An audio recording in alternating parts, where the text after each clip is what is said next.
dear people, நான் உங்க Vijay GV பேசுறேன் along with நான் உங்கள் ரத்னா. ஸோ இன்னைக்கு எந்த விஷயத்தை பற்றி நம்ம பேச போகிறோம்னு சொல்லி பார்த்தீங்கன்னா, இன்னைக்கு ரிலீஸ் ஆகக்கூடிய ஒரு 2 மூவி பற்றி தான் நம்ம பேச போகிறோம். அதாவது வந்துட்டு 23 ஆகஸ்ட் அன்னைக்கு என்ன படம் ரிலீஸ் ஆக போகுதுன்னு சொல்லிட்டு பார்த்தீங்கன்னா வந்து என்ன படங்க அது ஸ்ட்ரைட்டாக சொல்கிறீங்களா? அதாவது பெரிதும் இந்த தமிழ் இண்டஸ்ட்ரியில எதிர்பார்க்கப்படுற 2 படம் வந்து நாளைக்கு ரிலீஸ் ஆக போகுது. அதாவது வாழை அண்ட் கொட்டிக்காளி. ஸோ இந்த 2 படத்தோட ஸ்பெஷாலிட்டி என்னன்னு சொல்லிட்டு பார்த்தீங்கன்னா, நம்மளோட தமிழ் இண்டஸ்ட்ரியை அப்படியே நெக்ஸ்ட் லெவலுக்கு எடுத்துன்னு போகக்கூடிய இந்த 2 படம் சொல்லிட்டு நான் நினைக்கிறேன். ஸோ அதில் நம்ம ஃபர்ஸ்ட் படம் வந்துட்டு வாழை திரைப்படம் தான் பார்க்க போகிறோம். ஸோ வாழை திரைப்படம்ன்றதை நீங்கள் பார்த்தீங்கன்னா வந்து அதோட டிரெக்டர் அண்ட் காஸ்டிங், அதுக்கப்புறம் அவங்க டீம்னாலே எல்லாம் பெரிய பெரிய ஆளுங்களாங்க. ஸோ அந்த லெவலில் நீங்கள் பார்த்தீங்கன்னா வந்து நம்மளோட மாரி செல்வராஜ் அவர் தான் வந்துட்டு இந்த படத்தோட டிரெக்டர்.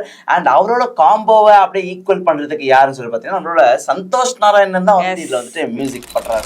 இவரோட காம்போ வந்து வரிசையா இவரோட முன்னாள் படத்துல இருந்தே பார்த்துட்டு இருக்கோம். அது மட்டும் இல்லாம வாழை வந்து மாரி செல்வராஜோட பயோபிக்னே சொல்லிட்டு வராங்க.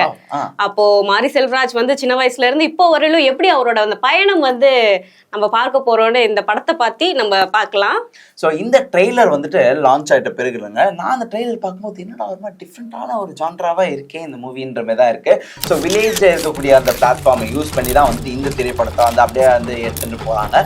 ஸோ கொஞ்சம் அந்த வாழை பேசிஸ், அதுக்கப்புறம் அந்த அக்ரிகல்ச்சர் பேசிஸ்ல தான் வந்துட்டு இந்த படம் வந்து அமைஞ்சிருக்கு. அண்ட் அதுவும் சினிமோட்டோகிராஃபின்ற ஒரு விஷயம் பார்த்தீங்கன்னா வந்துட்டு அந்த லேண்ட்ஸ்கேப்ல நம்ம அந்த ஷார்ட்ஸ்லாம் பார்க்கும்போது வாவ் இந்த மாதிரி ஷார்ட்ஸ்லாம் இப்படிலாம் எடுக்கலாமான்ற ஒரு கேள்விக்குறி நம்ம. அது மட்டும் இல்லாம என்ன சொல்றது, நம்ம நேர்லயே போய் பார்த்த மாதிரி இல்ல. ஆமா. ஸோ அந்த மாதிரி எனக்கும் லைட்டா கனெக்ட் பண்ற மாதிரியான ஒரு ஃபீல் இருந்துச்சு. நம்ம சின்ன வயசுல நம்மளோட தாத்தா பாட்டியோட ஊருக்குலாம் போயிட்டு கனெக்ட் பண்ணுவோம் இல்லையா? ஸோ அந்த மாதிரி தான் இந்த ஜான்ரா வந்துட்டு ஸ்டார்டிங் அந்த ட்ரெய்லர்லயே பார்க்கும்போது கொஞ்சம் ஜாலியா போயிட்டு அதுக்கப்புறம் திடீர்னு ஒரு சீரியஸான ஒரு விஷயத்துக்குள்ள வந்துட்டு டக்குன்னு நுழைந்துட்டாங்கன்னே சொல்லலாம். அது மட்டும் இல்லாம அந்த படம் முழுக்க முழுக்க ஒரு கிராமத்து செட்டப் அப்படிங்கறத பொறுத்து வாழை அந்த படத்தோட அந்த டைட்டில வச்சு இந்த படம் ஃபுல்லா போறனால ஃபுல் அண்ட் ஃபுல் வாழைத்தோப்பு, அந்த வாழை மரம் தூக்கிட்டு போற மாதிரி. அண்ட் நம்ம தாத்தா பாட்டி ஊர்ல எல்லாம் போய் பார்த்துருப்போமே, தண்ணியில வந்து வாழை மரத்தை போட்டு அந்த போட் மாதிரி செஞ்சு அதுல போற அந்த சீன்ஸ் எல்லாமே இதுல இருக்கு. ஆமாங்க. இந்த வாழை திரைப்படம் வந்துட்டு என்னதான் அதிக லெவல்ல வந்துட்டு மக்களிடையே இருந்தாலுமே கூட இந்த திரைப்படத்துல காஸ்டிங் நீங்க அப்படி நீங்க பாத்தீங்கன்னா நம்மளோட மெட்ராஸ் படத்துல நடிச்சிருக்காரு இல்லைங்களா, அவர் மெட்ராஸ் படத்துல அதிக லெவல்ல பேசப்படுது. ஸோ நம்மளோட கலையாசன் அவர் தான் வந்துட்டு இந்த திரைப்படத்துல இருக்காரு. ஸோ நிறைய காஸ்டிங் இருந்தாலும் இந்த காஸ்டிங் வந்துட்டு ஒரு மாதிரி டிஃப்ரெண்டா இருக்கும். ஏன்னா இவங்களோட ஃப்ரெண்ட்ஷிப் பாண்ட் எப்பவுமே நம்ம அவங்க வந்து விட மாட்டாங்க. ஸோ வாழை திரைப்படத்தோட அதிக லெவல்ல வந்துட்டு மக்களிடையே வந்து எதிர்பார்க்கப்படுது. அது மட்டும் இல்லாம CWC அதாவது குக் வித் கோமாளியோட ஃபேம் திவ்யா துரைசாமியும் இந்த படத்துல இணைஞ்சிருக்காங்க. அவங்களுக்காக போய் பார்க்கணும் போலயே. ஓகே. அண்ட் அது மட்டும் இல்லாம இந்த படத்தோட நிக்கிலா விமல் அவர்களும் சேர்றாங்க. அதாவது ஒரு எஜுகேஷன் டாபிக்காவும் இந்த வாழை திரைப்படம் கொண்டு போகப்பட்டிருக்கு. ஆமாங்க, கண்டிப்பா இல்லைங்களா, எஜுகேஷன் மூலியமா தான் வந்துட்டு ஒரு படத்தோட டிராவல் ஆகும். ஸோ இந்த படம் வந்து அதிக லெவலில் வந்து மார்க்கெட்டில் வந்து மக்களால் எதிர்பார்க்கப்படுது. ஸோ அடுத்த படம் இது என்னதான் ஒரு ஸ்பெஷலாக வாழை இருந்தாலுமே கூட அதையே அப்படியே பேட்டில் போடுற அளவுக்கு வந்துட்டு இன்னொரு திரைப்படம் இருக்கு இல்லையா? ஸோ நம்மளோட கொட்டுக்காளி திரைப்படமும் வந்து நாளைக்கு ரிலீஸ் ஆக போகுது. ஸோ அந்த திரைப்படத்தோட ஸ்பெஷாலிட்டி ஆக்சுவலி என்னங்க? ஸ்பெஷாலிட்டி என்னன்னா சூரியனா நடிச்சிருக்காரு. அது மட்டும் இல்லாம புது ஆக்டர்ஸ் வந்து ஆனா பென்னு ஒரு பொண்ணு நடிச்சிருக்காங்க. இவங்களுக்கு இந்த படத்துல டயலாகே இல்லையாப்பா. டயலாகே கொட்டுக்காளி அப்படிங்கிற அந்த வேர்டுக்கு மீன் வந்து என்ன சொன்னா தி அடமண்ட் கேர்ள் அப்படிங்கிற ஒரு பேர். அதுக்கு தகுந்தாப்புலயே அந்த பொண்ணு வந்து அப்படியே உள்வாங்கி நடிச்சிருக்கு. அடடா, நானும் பார்த்தேன் ட்ரெய்லர் பார்க்கும்போது அந்த படத்துல மியூசிக் டைரக்டர் இல்லையாங்க. அந்த விஷயம் நீங்க நோட் பண்ணீங்களா? அப்புறம் எப்படிப்பா ட்ரெய்லர்ல அந்த சவுண்ட் எல்லாம் நம்ம எதிர்பார்த்தோம்? ஆமாங்க, அது வந்து லைவ் மியூசிக் ப்ரொஜெக்ஷன் பேஸ் பண்ணி ஸோ அந்த திரைப்படத்தை எடுத்திருக்காங்க.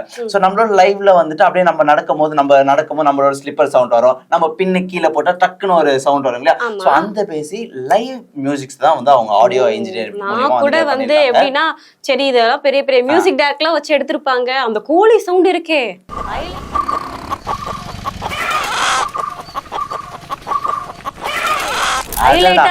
அந்த கோழி சவுண்ட் வச்சுதாங்க அந்த ட்ரெய்லரே அப்படியே மூவ் ஆயிட்டு அந்த இதெல்லாம் வச்சு மூவ் ஆயிருக்காங்க. சோ இந்த திரைப்படம் வந்துட்டு அதிக லெவல்ல வந்துட்டு பேசப்படுது. அண்ட் அதோட ட்ரெய்லர் லான்ச் நீங்க பாத்தீங்கன்னாலே அந்த படம் இல்ல 2 படத்தோட ட்ரெய்லர் லான்ச்லயே பெருசா பேசப்பட்டுட்டு வர இப்போ ட்ரெண்டிங்கான தமிழ் இண்டஸ்ட்ரி நியூஸ்னாவே அதுதான். ஏங்க மிஸ்கின் அவர்கள் வந்துட்டு 2 படத்துக்கும் அப்படியே எதிர்ப்பு தெரிவிக்கிற மாதிரி அவங்கள வந்துட்டு சந்தோஷப்படுத்தினா இருப்பாங்க. என்ன நடிச்சிருக்கா தெரியுமா அவ, என்னம்மா நடிச்சிருக்கா சொல்லிட்டு அந்த ஒரு போட்டு நானும் ஐயோ நாங்க அந்த சின்ன புள்ளிய வந்து திட்டாரு பாத்துட்டேன். ஆனா டக்குன்னு பாத்தீங்கன்னா வந்துட்டு அவங்கள வந்து, ஏன்னா இந்த மாதிரி திரைப்படங்கள் வந்து நம்ம இண்டஸ்ட்ரிக்கு வந்தது இல்ல. மிஸ்கின் சார் வாயில இருந்து இந்த மாதிரி அற்புதமான வார்த்தைகள் வருது வந்து ஒன் ஆஃப் த பிகெஸ்ட் திங்னே சொல்லலாம்.